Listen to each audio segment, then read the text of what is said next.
హిందువులు గాజులను సౌభాగ్యానికి చిహ్నాలుగా భావిస్తాం మనం.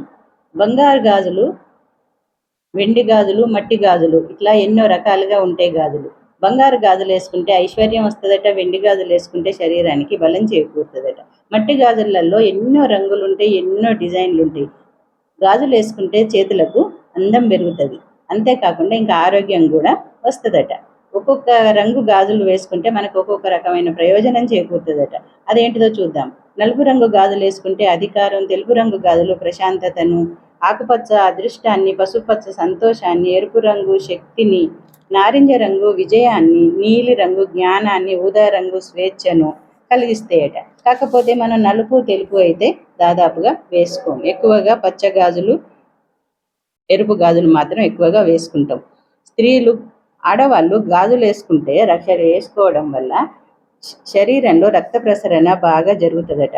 హార్మోనుల అసమతుల్యత మెరుగుపడుతుందట. హార్మోనల్ ఇన్బ్యాలెన్స్ అని ఈ మధ్య చాలా ఎక్కువగా వింటున్నాం కదా.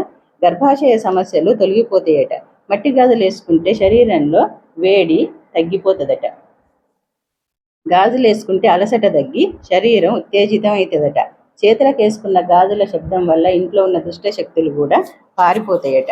గర్భిణీ స్త్రీలు తప్పనిసరిగా గాజులు వేసుకోవాలి. ఎందుకంటే గర్భస్థ శిశువుకు ఆరోగ్యానికి చాలా మంచిదట. అందుకే సీమంతం జరిపినప్పుడు తప్పకుండా కొత్తగా గాజులు వేస్తారు. మన హైందవ ధర్మంలో ఏది చెప్పినా కూడా మన ఆరోగ్యానికి, మన ఇంటికి మంచి మాటలనే చెప్పిండ్రు కాబట్టి మనం తప్పకుండా గాజులు వేసుకొని పెద్దల మాట గౌరవిద్దాం.